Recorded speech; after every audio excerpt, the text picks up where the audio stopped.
Lost Art with Andrew Cox, retired Master Gunnery Sergeant. thelostart.podbean.com. Get some merchandise and help support the podcast and getting our veteran voices out for all to hear. Now on all major podcast platforms. Be sure to like, share, and subscribe. Be a guest, tell your veteran story, discuss your veteran business or organization. Email The Lost Art with Andrew Cox at gmail.com. Andrew Cox, a Till Valhalla Project Ambassador. See the project story at tillvalhallaproject.com. Thanks for tuning in. Please enjoy the podcast that's giving a voice to our veterans. The Lost Art with Andrew Cox. Hello, my friends, and welcome back to the Lost Art Podcast, a podcast giving a voice to our veterans. I'm your host, Andrew Cox, and today we're having a fireside chat, but we're also live on TikTok, so this is very interesting. But if you're enjoying the podcast, and go to the Lost Art website, that's the lostart.podbean.com. Go check it out, see what we got going on. There is a merchandise tab. Click on that merchandise tab, go in there, get you a cool hat, a shirt, a mug, something. Help support us in getting our veteran voices out for all to hear. Also, a big shout out to the Till Valhalla Project. They're out there doing amazing things, giving honor plaques, those types of things. And if you can support them in any way, please do so. Go to tillvalhallaproject.com. All right, with that, I obviously have Mike here with me, and then I have Lynwood as well. So, Mike, how you doing today? I'm doing good. Glad I could be on the podcast. I didn't know if I was going to be able to do it or not. I'm sitting here. I got two phones here trying to multitask and having technical difficulties here. So, oh, it's okay. We are too. Right? Yeah. It's all good. It's good. Lynwood. So, what's up, AJ? How are you doing? I'm good. I can't figure out this echo because my phone, the Zoom one is muted, but I'm gonna roll with it. But I'm doing good. Doing good. Awesome. So Lynwood, you were on the podcast before and you told your story. Yes. So obviously Marine, you had some interesting times while you were in. You tried to go recon and those types of things, but eventually, you got out. You're playing music now, and you are all over the place. It is amazing to see all the stuff that you do, especially on TikTok. You're a big TikToker, and here we are on TikTok. Shout out to you guys out there.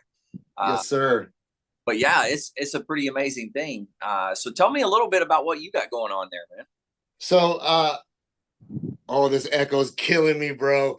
I came to TikTok because Meta canceled me, so I've been on TikTok. And TikTok is hard. I'm still growing my base and trying to figure this whole thing out. But music has been a blessing, man. I love doing it. I love playing. I love working. So I love it. Every part of it. Yeah. Well, you're on there selling the heck out of your stuff. But what I really like is when you go live and you're like at a show and you're doing your looping and stuff like that. Man, that is pretty cool stuff. Thanks, man. I'm new to it. This is all kind of learning to loop and play all this stuff technically is new to me because I'm used to touring and playing in front of people live with the band. But right now you got to do what you got to do. And that's what I'm doing. Trying to stay active. Yeah, very much so. And correct me if I'm wrong, you're playing at least like 3 or 4 times a week? Yes. And that's a big thank you to Noah. Noah has really helped me out as far as my music right now. Because back in the day I was touring and playing all over the country in a pretty established band, and COVID hit and it kind of destroyed all that. And thankfully Noah here has been able to help me out and pick me up. Yeah, for sure. I hear the echo. I hear it, dude. I don't. Okay, I have my phone turned all the way down, so I don't. It's not there. I don't know. Was the echo there before I joined? No. Oh yeah, it was. Yeah. Oh, okay. I thought maybe it was me coming in. It caused it to. No, I had to turn the volume down, and I lost you on the Zoom, Lynwood. You'll be back. I see him on the TikTok. He's over there trying to figure stuff out. But I had to turn my phone volume all the way down. So I don't even know if they can hear me on TikTok. Lynwood, can y'all hear me on TikTok? Yeah, I don't. I'm getting nothing from Lynwood right now. I don't know. Oh, it's because my phone is turned down. Let me turn it up. All right, now say it. Now you can hear me. Yeah, but I had to turn my volume up. See, that's where we're running into the issue. So let me find my Zoom. I lost my Zoom. Yeah, well, I just turned the volume on the phone all the way down, so I couldn't hear it through the speaker. I did disappear. I can't find the Zoom call. Yeah, you got out. I think you got to log back in. Look at there, Michael McNanny has joined us on the TikTokers.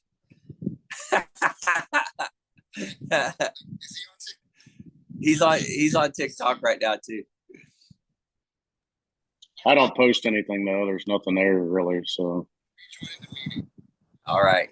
And this is just good to learn because it's going to work out the case. Yeah, this is cool. Yeah, I just saw you popped up on there. Okay, so you can't hear me not on the Zoom meeting, no. So when I turn the Zoom, when I turn the can you hear me now? Yeah, I got you. Okay. So the echo is coming through my phone. I have the volume all the way off. But it's still coming? It's still coming. It's still coming through it. Let me see. So is your excuses for the technical difficulty? We'll figure it out eventually here. If I turn off a phone and then another device for the Zoom? No, I'm just using my phone. Oh, that's probably why. I don't know if it'll work like that. Oh. But I don't know that for sure. I'm just saying. I'm using another device for my TikTok, right? So the TikTok's taken care of right here. Yeah. But I'm using this this phone for the Zoom meeting, but it won't allow me to turn off the speaker unless I mute it. That's weird. Which is weird. So if I can figure out a way to cover this up so no one can TikTok and hear me, it would be you can hear it. It'll be fine. Yeah. All right, let's carry on. All right, we're gonna carry on then. Hopefully they can all hear me through the TikTok. You heard me through TikTok. I hear you perfect. TikTok is perfect. I hear everything great. Very nice. Can you turn your camera on the? Yeah, I'm gonna turn it on. All right, cool. All right, we're back. Yeah, kind of. You still hear the echo? It's driving you crazy. Yeah, a little bit. You're not echoing. It's my voice. Both of you were coming through clear on TikTok. So, but you know what I can do? I got an idea. Okay. Stand by. Carrie, talk real quick. I'm gonna do something. All right, sounds good. How you doing, Mike?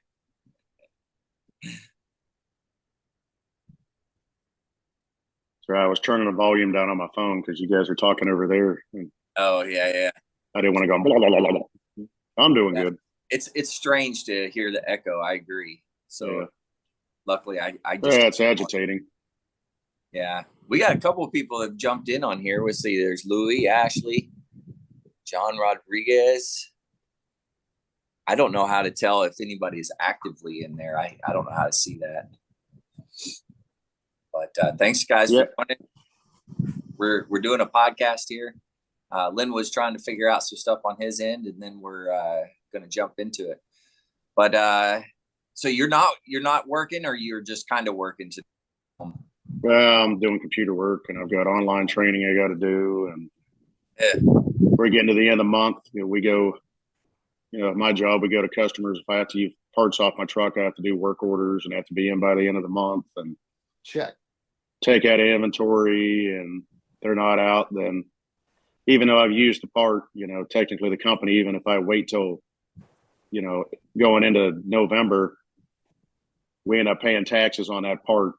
Yeah. And it's not our part anymore at that point. So holy cow. We've got to do all that. It's all things you don't ever think about. You're like, what's the big deal? But when it was finally explained to me, it's like, okay. You don't really realize it. you I know, guess you have to have that in order to get paid and all that stuff. So yeah, the overhead on when you look at things, it's like until you're paying taxes on a part you've already paid for and been taxed on when you bought it.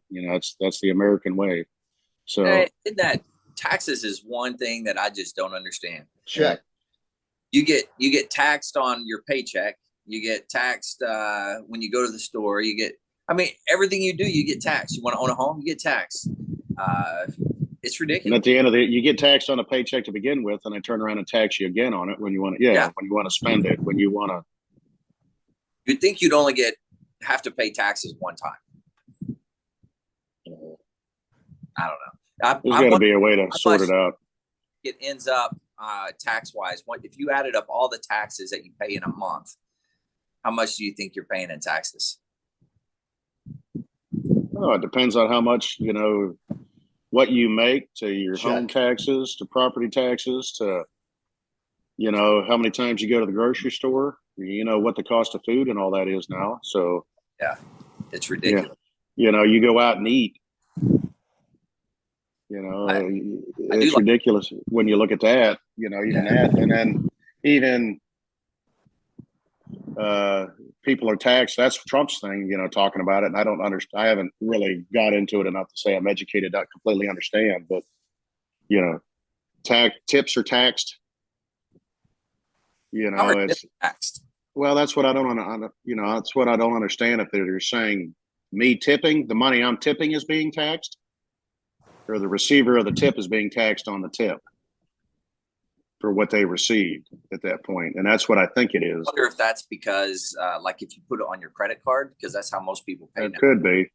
But if it's probably tip in cash, are they going to, assuming you weren't not going to get hit on it. I mean, it's cash from one person to another. Yeah.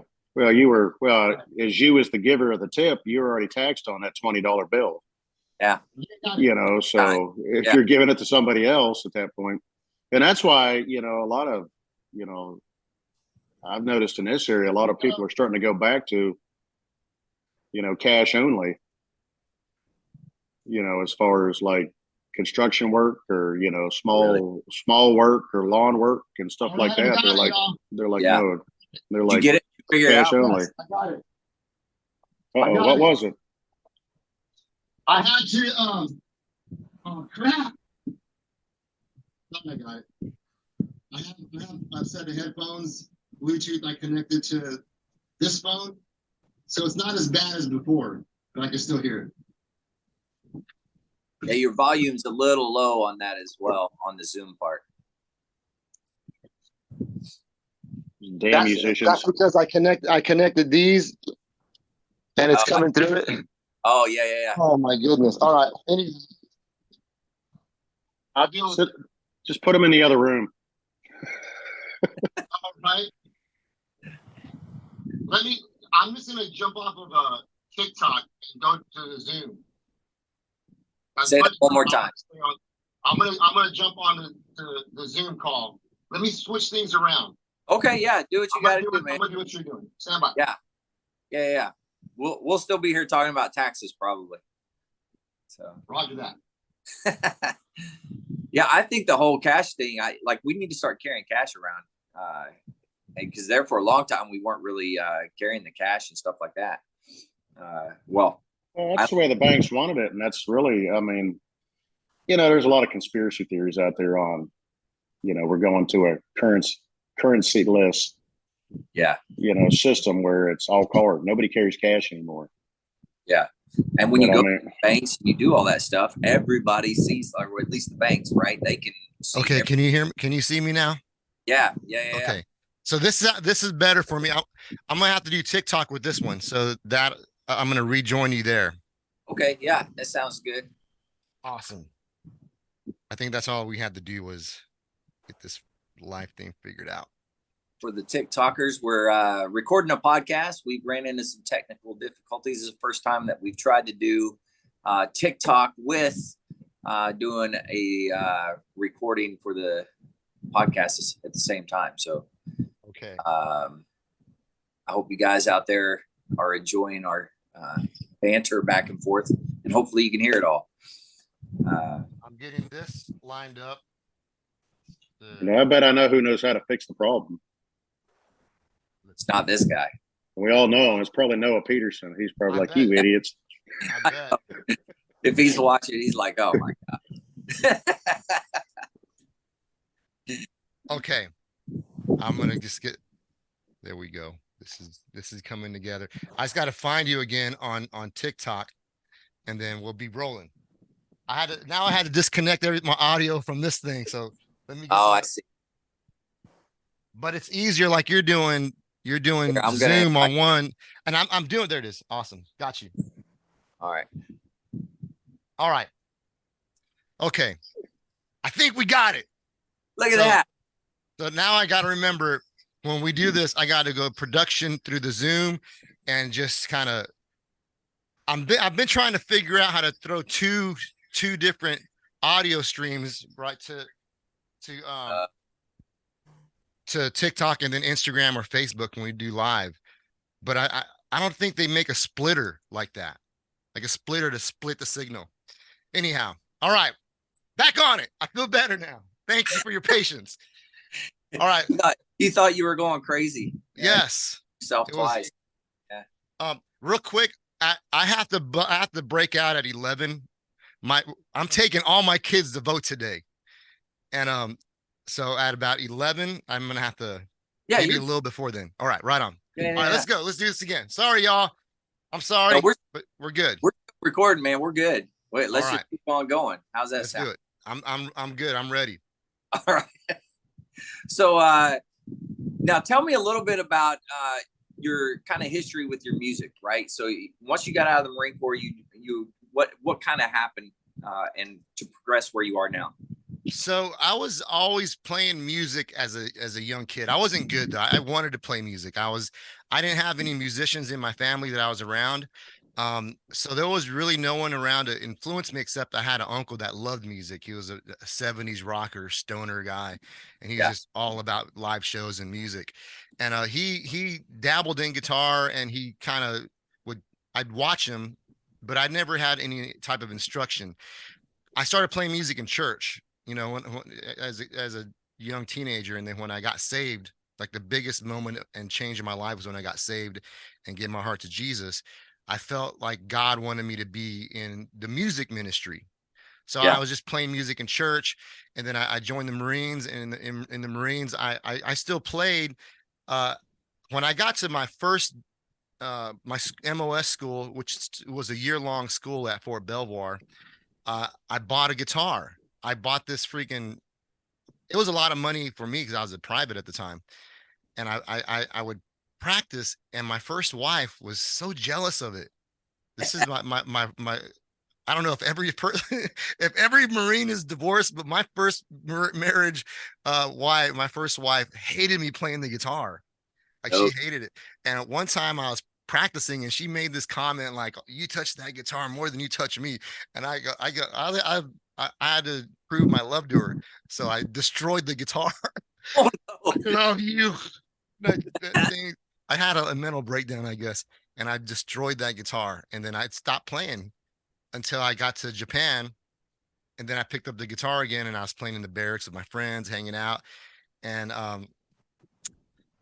when I was in Japan, I was at a crossroads. I wanted to be a career Marine. Like my whole life up until that point was I wanted to be this badass chesty puller. I think every Marine, like, to be honest, man, every Marine is like that. Yeah. There's not a Marine that joins that doesn't want to do some amazing things and kill bodies and save lives. Every Marine, and that's why I'm on this whole thing.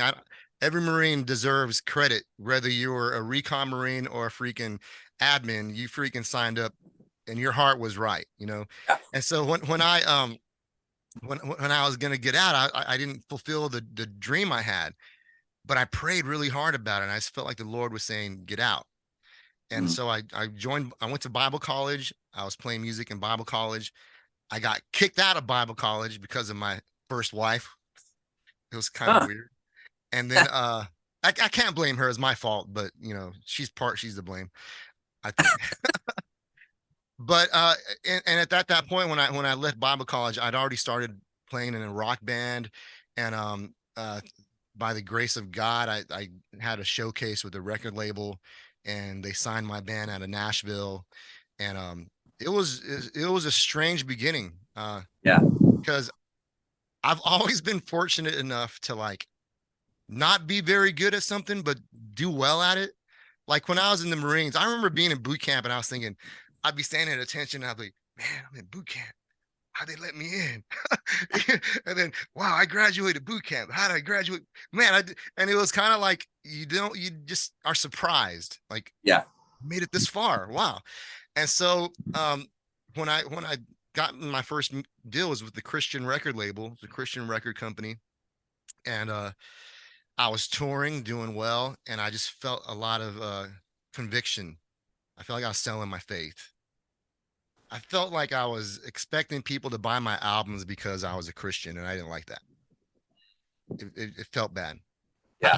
I wasn't like, I love to perform. I love to do that stuff, but it felt like I could walk into a church and make $1,000 and sell, 20 t-shirts just because I'm a believer. And that didn't sit right with me. But then that's where my career changed from being in a Christian rock band playing in churches to joining forces with some other Christians who were Christians that were musicians. And we said, no, we're not going to be a Christian band. We're going to be a freaking rock band. And then things just kind of took off from there with that situation. And I think it's because we were abandoned to the music. We felt music was God-given. So whenever we performed, we would just be like on the floor. We would just balls to the wall, everything we had, all out show. And we did it because we wanted to honor God, but we also did it because we wanted to bring good music to people. And that's kind of the direction we went. And that's been the path I've been on ever since.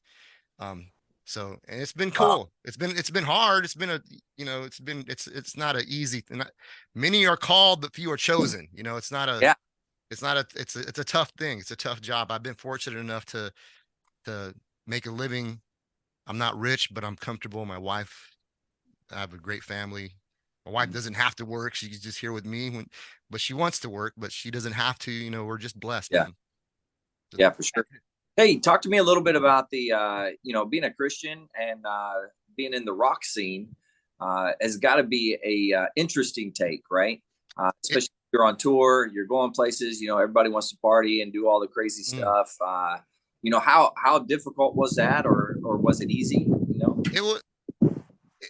It was, I think it wasn't too hard for me in a sense that I'd already been a Christian for a while, and I had a really good foundation. I had good people around me.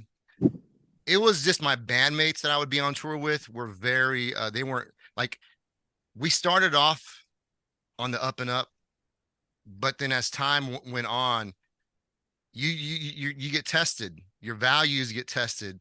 And I've been around some good people that were Christians, and then I've watched them morph into something that I don't think they would have ever wanted to be when they first started out. Yeah. And I seen my bandmates, turn from just turning to alcoholics, womanizers, and then every time I'm in a different city, they'd want to go to strip clubs. But I was already akin to that because in the Marine Corps, I was on fire for God. And every Friday, my unit would be like, we're going to go to the lake and barbecue, and then we're going to go to strip club. And I'd never went. I wouldn't even drink with my unit. And I think that kind of made me like an outcast because I wasn't really into that. I just wanted to serve God and be a Marine. I wanted to serve God and be a musician. And so on tour, you get tested because I was a married touring musician with a wife and kids. And you get tested because, you're there. But it's not always in the form of a woman.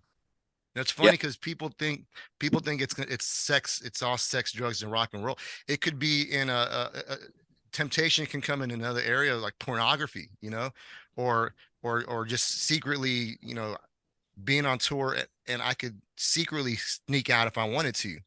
But it was all these opportunities are there, but you have to really dig down and like, no, okay, I'm not just doing this for the looks. I'm doing this because this is what I really believe.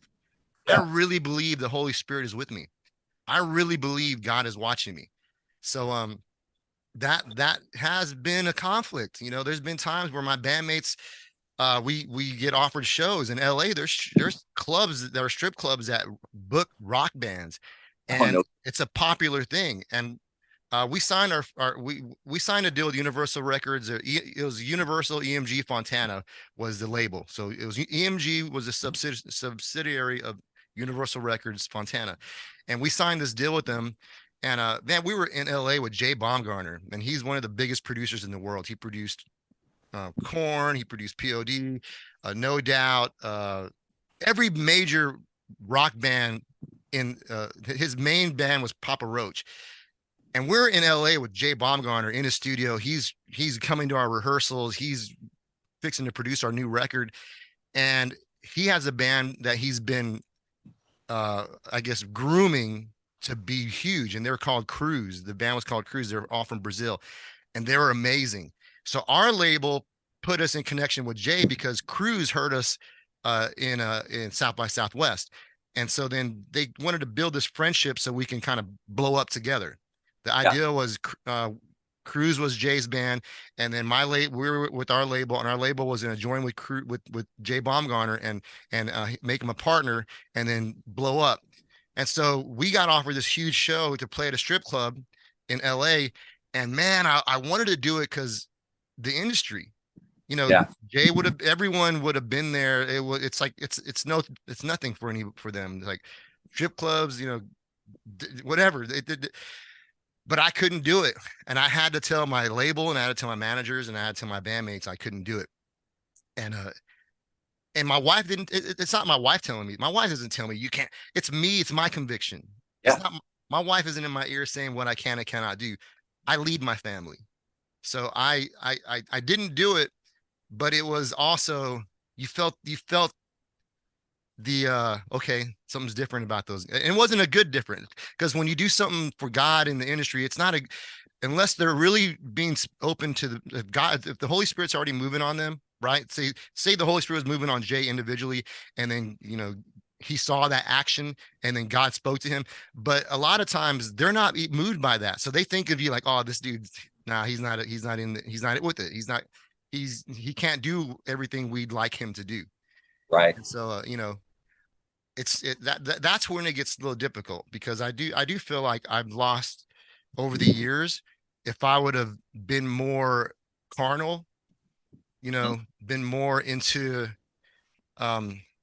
whatever's going on, right, I probably would have advanced my career a lot further, but I didn't. And there's times where I do think about, like, you know, for example, partying with people is a big deal.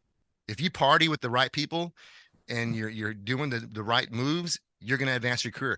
I never did that. So part of me thinks like, man, what if I would have done that? I don't have regrets, but I do think about what there has to be a correlation to, you know, I don't want to network the wrong way, but how do you network now? Other than now, thank God we have social media. You don't need the connections really anymore. You just need to put yourself out there, and hopefully you develop friends and fans that will push you and help you advance. But so being a Christian, it was a little, you know, a little interesting, because I always wanted to be a witness. I always wanted to be a positive influence.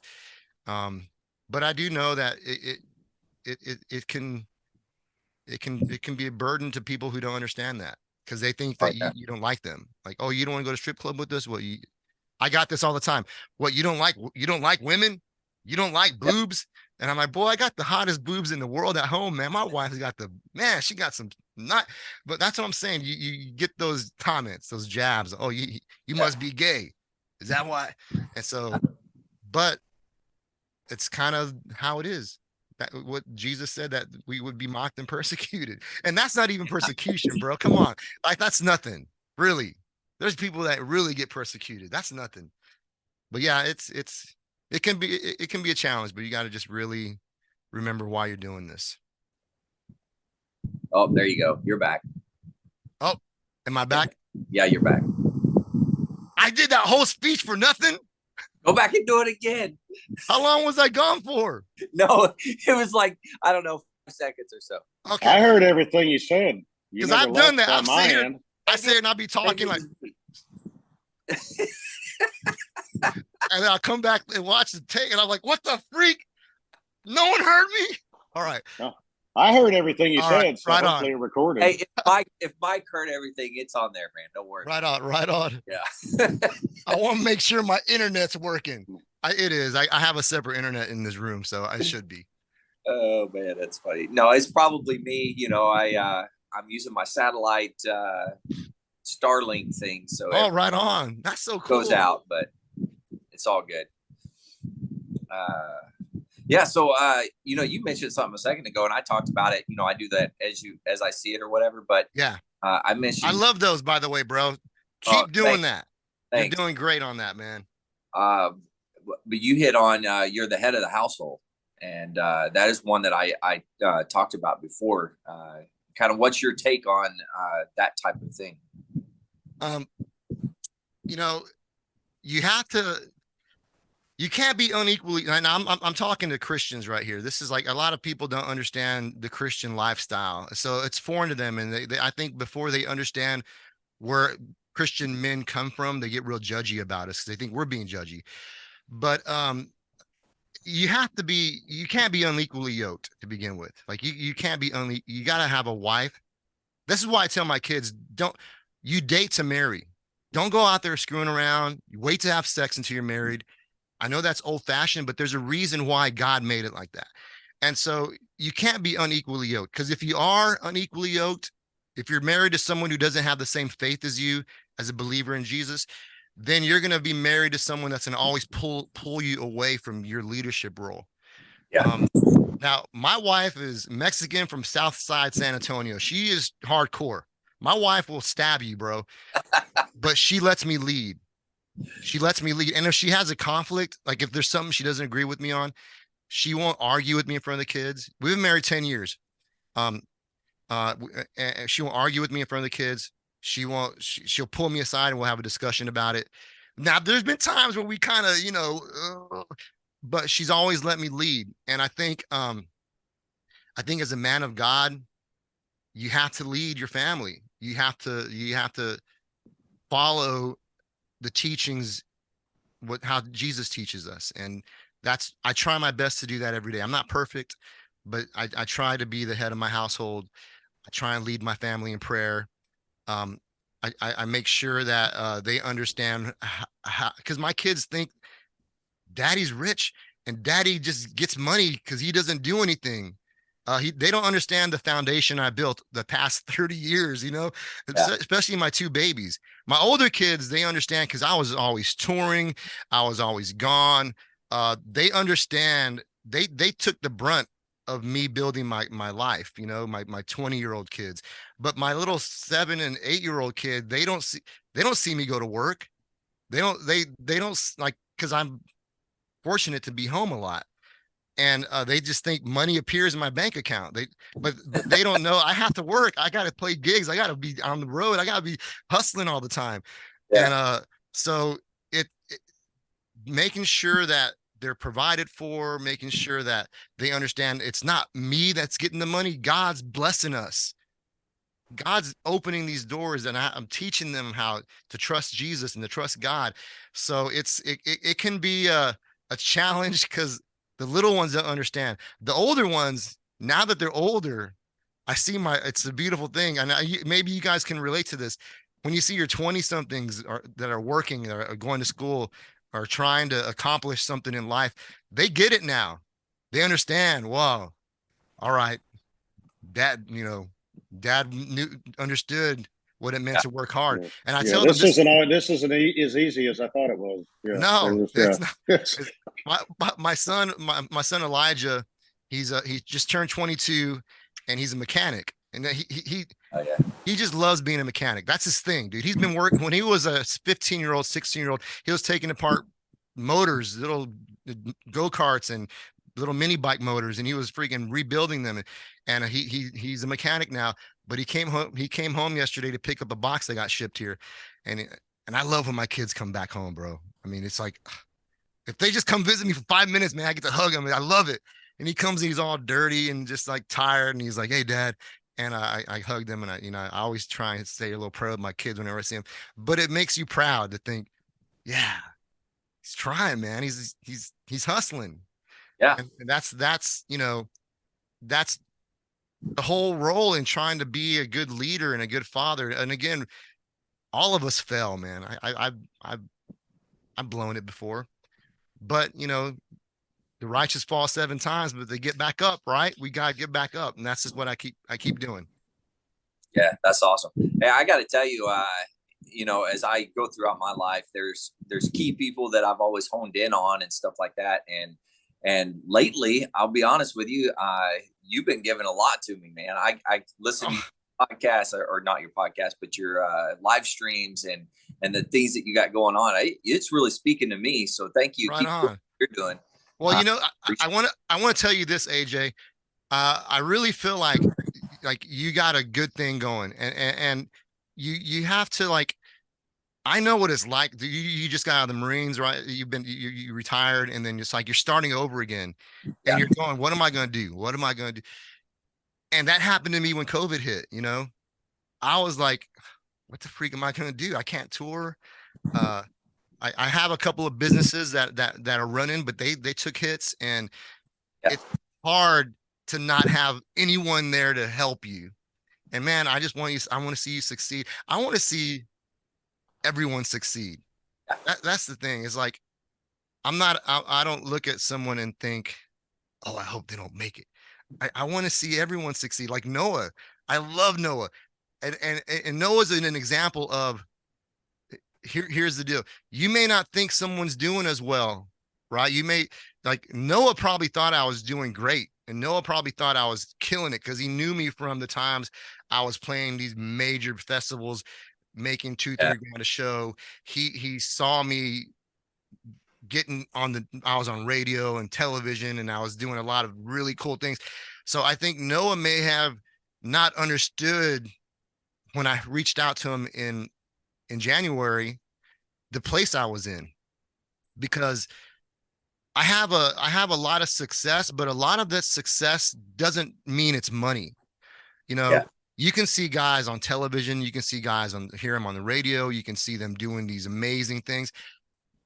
It's called there's a word for it, incidental fame. It's like being in the right place at the right time. Like you can see someone on stage with another famous artist, and then you correlate them to making money or doing really well. Yeah. And I think Noah is a fan of my band that I can't say the name of because TikTok will flag me on it. But Noah's a fan of that band, and he's seen a lot of really great things. And he's like he hired us to do this big festival for him 2 years ago. And he almost got fired because of it, because we're so heavy, but he's such a big fan of the band that he was like, "I'm going to book them anyhow." And when I reached out to Noah, I was just kind of like desperate. And I was like, "Hey, if you got anything, throw it my way. I'll do solo shows. I'll freaking play my acoustic guitar. Just, I need to make some money." And he's like, "What are you doing on April 22nd?" And I said, "Nothing." And he's like, "Stand by." In his in his Marine Corps way, "Stand by." So I'm like, and then he texts me back, "Do you want to make $600? I know it's not a lot, but you'll be playing in front of 4,000 people." I was like, "Yes." And he put me on one of the biggest festivals in town in April. And the dude had no idea that I'm sitting here worried about what am I going to do next? And then Noah got a contract with one of the best companies I've seen in a while, where he's booking for them, and he's throwing me dates like all the time. And I'm like, yes, yes, yes, yes, I'll take it. Cause I'm like, again, I'm in that place again where I can't afford to say no right now. I wasn't there a few years ago. I had money. I was touring. I had promoters wanted me to work for them. I was booking bands. I was making money here. My company was bringing in 40 grand a month. I didn't have to even work on that company. It was just residual income, 40 grand a month that company was making. And I was just killing it. And then when everything just went to crap, I was like, I got to say yes to anything I can take. And I was doing that. And, now, like, I get to see God's hand, because sometimes I'll be honest, sometimes I'm like, I got a $500 bill tomorrow that's due. And Yeah. what am I going to do? And sometimes an invoice gets paid early, because I got an invoice now for these shows, because it's a corporate gig. And I got to invoice Noah, and then Noah, and out of the blue, the money comes in, and it's like, thank God. So I'm kind of like in the, I 100% depend on Jesus, 100% depend on God to provide. At the same time, God has provided for me in so many different ways where I was really comfortable, to where I didn't have to worry about money, to now I'm like, all right, God, how you gonna do it? You know what I mean? I'm like, all right, Jesus. Before, man, I was guaranteed money every week. Yeah. You know, I had my company with Lowe's. I had the biggest brand in the country giving me contracts every single day. I didn't have to worry about anything with my contract company. With music, I was getting gigs and shows all the time. And Yeah. then now it's like, all right, I'm back here again, Lord. And here so that's what I'm sorry I took that long to just to tell you that I understand the feeling of starting over again. Yeah. And I want to, man, I want to see you succeed. And I think I didn't know. I don't want to talk. I don't want to talk politics or anything, but I feel like I see you and me, little young buck over there, little young buck Lynwood right there. Because you're a lot younger than me. So I think, man, look at that kid. Look at AJ out there. But you know, I want to see you succeed, bro. I want to see. Well, I don't thanks. like seeing people down. I got to be honest. Whether I make money at this in the long run or not, it doesn't matter, because I'm already winning based off of what I said I wanted to do. I'm going out, veterans. I'm, getting their story out. It's building more and more every day, and that's really, for me, that's what it's about. Telling them Right on. and just just really trying to get that out there for everybody to see, because everybody has a very unique story. Just like your story is very unique. Not everybody goes out there and does those things. So the other I want to tell you is, you talk about faith and trusting in God and stuff like that. My dad was a minister, so he was a prison minister, and there were times that, like, we didn't know if we had enough gas to get to a place that he was going to go preach or something. Wow. And we just jump in the car and go and just hope, and they're made it a lot further than we should have on empty. How it made it there and back, I have no idea. Obviously God had a part in it, but he did. Things like that happen all the time, and my dad lived that way, man. He lived by faith, and he just said, no, hey, what God wants me to do is going to happen, So he went. That's awesome. Yeah. That's an exciting life, bro. It's exciting. It's faith, and not a lot of people get to live that experience of walking in faith, man. It takes a lot. It takes a lot. It takes a lot to. I'm not there. I'll be honest. I'm not there. I can't. I stress out all the time. I'm stressed, but I know it'll work itself out. It will. Yeah, and that's human nature, that we all fear. I mean, it's the fear. Yeah. And we're afraid to just give in to faith at that point. But that's. I'm the same way, Andrew. I'm far from that point. I try, but I can't say that I'm by no means perfect at it. Yeah. I know when I'm talking to my wife, something will come up and I'm like, it'll work itself out. Something will happen. It'll be good. But in my mind, I'm like, oh my God. Bro, I'm telling you, man, when COVID hit and I stopped touring and I stopped making money playing music, my credit score jumped up to like 830. And wow. We got that. Remember they gave us that COVID money, the money they gave us. Well, my credit score jumped up. I sold my motorcycle because we've been wanting a swimming pool. Yeah. So I said, I'm gonna do it now, and I attacked it. I got the pool, and since COVID had just started, they lowered all their prices down, and they were giving all the bells and whistles. So I got that pool, right. And then I wasn't making money. I was like, and I saw this thing pop up saying, rent your pool. And I said, I'll never rent my pool. That's disgusting. And then it got worse for me, bro. I lost my Lowe's contract with my company we had over here. We got moved from a GC to a sub. So that money stopped coming in as much. It was coming in, but not as much. So I said, I'm going to try this thing. So I did this. I applied for this little app thing, right? For renting pools. My wife and I took the money we had and we built an outdoor bathroom, sewer, everything. We made an outdoor bathroom. And we tried doing it the first year. And the first summer, dude, we did 17,000. Wow. Okay. Last summer, we did 27,000. This summer, we did over 30,000 just in the summer. And wow. This is how God works, bro. I live in a corner house, right? And I have a drive gate on the corner, and my yard is configured. You would have never, the way we have it configured, it wasn't even planned. We didn't do it purposely, but it's like God knew, okay, you're going to do this one day. So I'm going to work all these little tidbits out for you. And God provided in a way that I did not expect. Now let's rewind, because I know us three have the same experience. When I was in the Marine Corps, that was my life. I wanted to stay in. Like I can't tell you how proud I was. I loved being a Marine. I had uncles who were Marines. I had a stepdad who was an Army. But when I was 10 years old, the little kid down the street, his dad, I went to his house one year. His name was Peter Eichstead, and his brother was named Mike Eichstead, and his dad was Mr. Eichstead. I don't know his first name, but we went into his house one day, and I looked above his freaking chimney. This is a memory of mine. That this is probably one of the main things that pushed me to be a Marine. I looked up when his dress blues were encased with his NCO sword above his chimney, and that was wow.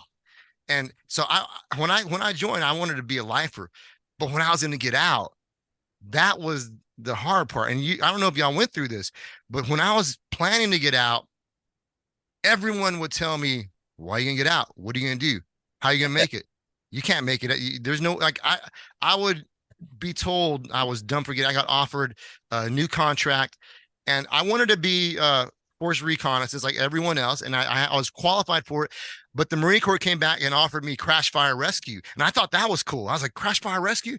Because I was already a hazmat first responder. So I thought crash fire rescue, that's so cool. But I had to follow my gut feeling to get out.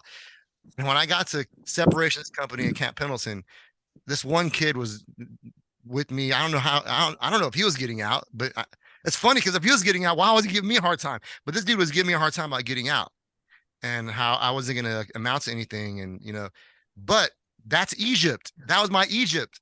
The Marine Corps was my Egypt. I was comfortable. It was easy for me. I liked it. But I had to step out. And the life of faith, man, that's why I love it. The faith. If there's one thing in this podcast, we definitely can tell everybody a life of faith. That's the podcast here. Yeah. Talking about. So it's all good. Oh man. Dude, I'm so stoked that you're able to do this with me. Come on. I am too, man. We need to do some more live stream stuff together at some point in time. Figure something out. I got this thing right here. I have this little thing. Because like I'd like to do this more with you. And oh shoot, what's this? There's stop. I'm sorry. I'm trying to figure this out. I want to show you this. It's a really cool device I have here, and you can hear some of the stuff we can do. But I forgot what number. Oh, there.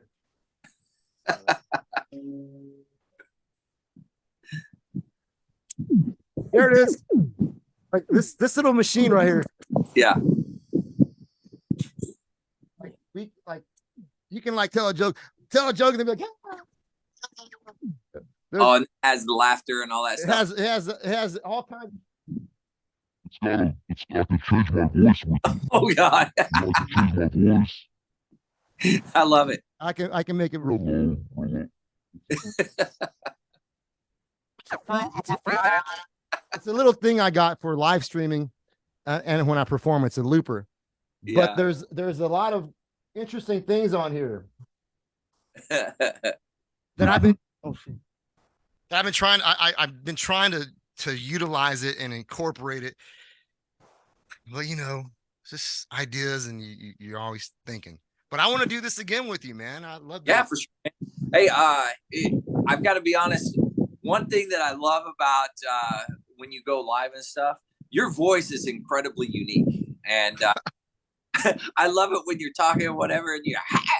Oh yeah, got to get down, baby. That's okay, because touring with my band, our live show was that high energy and just getting down preaching. I get down and start preaching. Come on, let me tell you something about you. And I start preaching, and so that's like my performance voice. Yeah. And I like doing that. That's just my thing, man. I love it. Here's what I want to do with you. If you're open to it, I want to use your voice at the beginning of my podcast to, Bro, let's do it. I'll make a recording for you.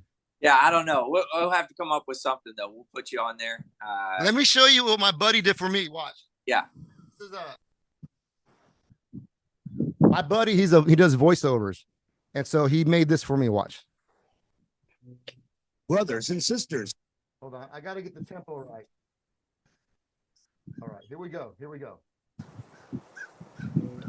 Brothers and sisters, coming from his studio located in the great state of Texas, the undeniable, irresistible, bearded mic slinger, the hardworking man himself, Lynwood King. I love it. Oh, just stop it. That's my little intro. I've been using that since COVID. I had that just kind of parked there, and but we can do something like that. I added the applause and I added the music in there. Yeah, we'll get together and have you for something for the beginning of my podcast. Yeah, that'd be awesome, man. And I got music you could use, whatever, man. It'll be fun. Yeah, for sure. But yeah, you have. We won't mention the band, but the albums that you have out are incredible. Thank you. I see. Search it up. I don't know.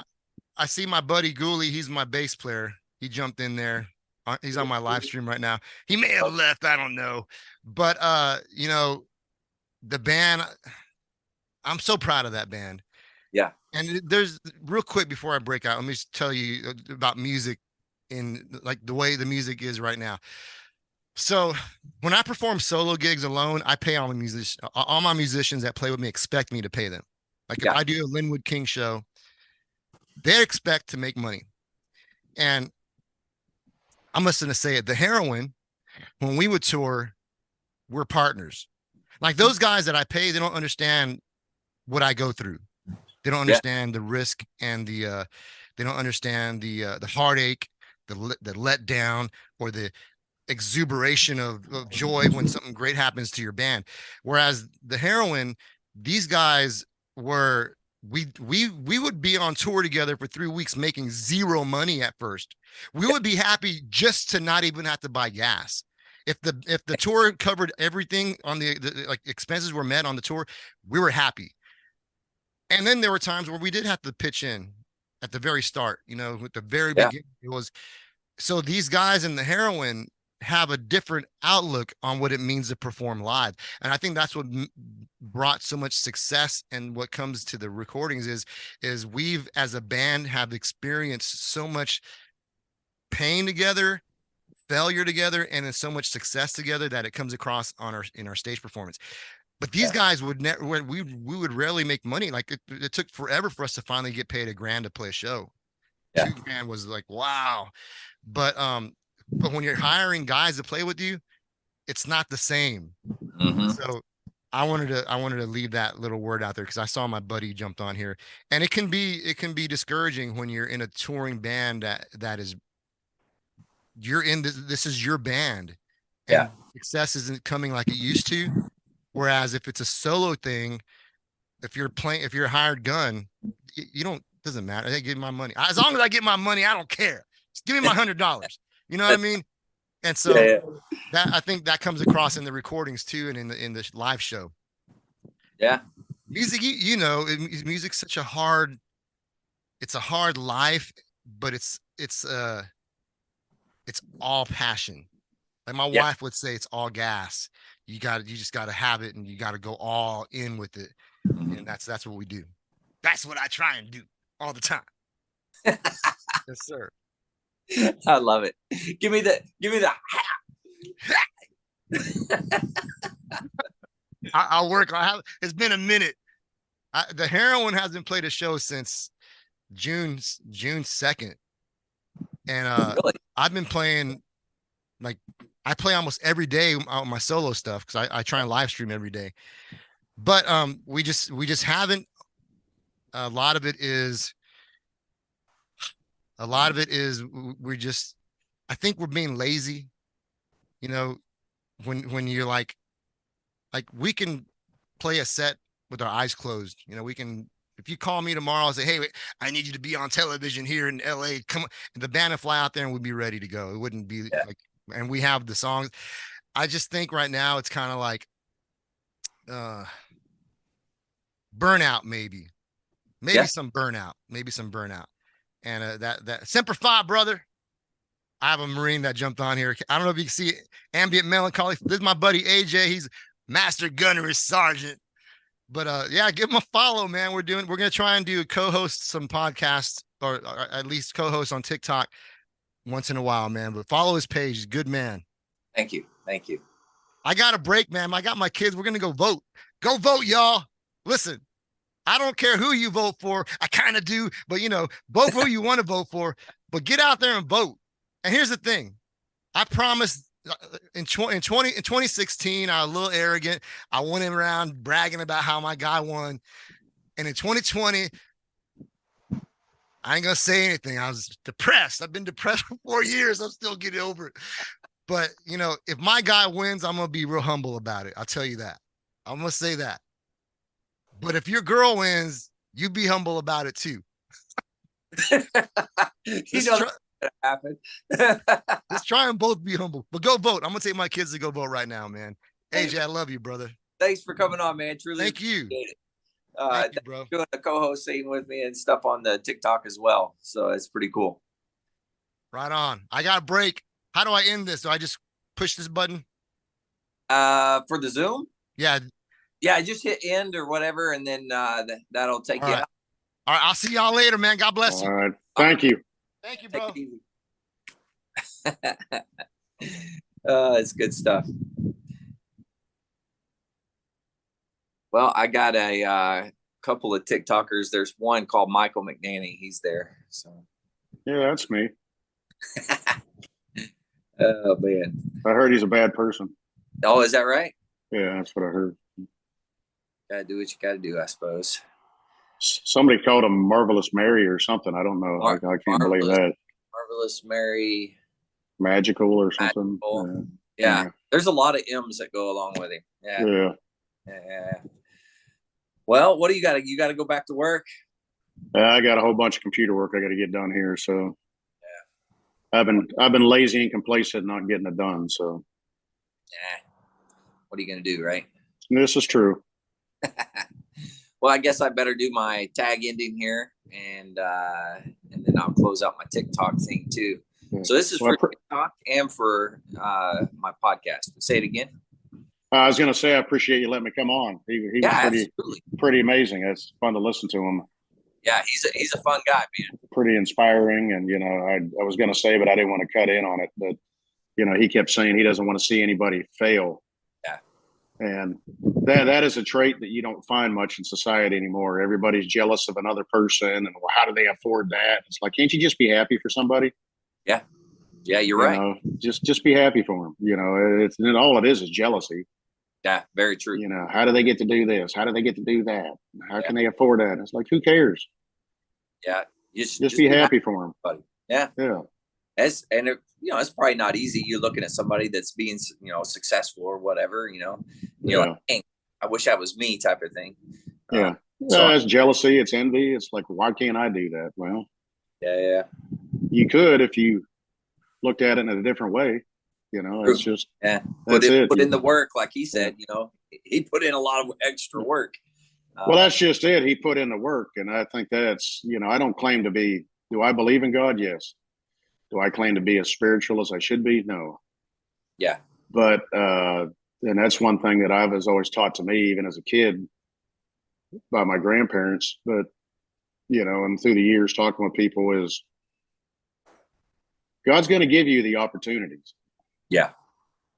But he didn't create you just to put your hand out and he's going to lay it in your hand. He's going to give you the opportunities, but you have to put in the work.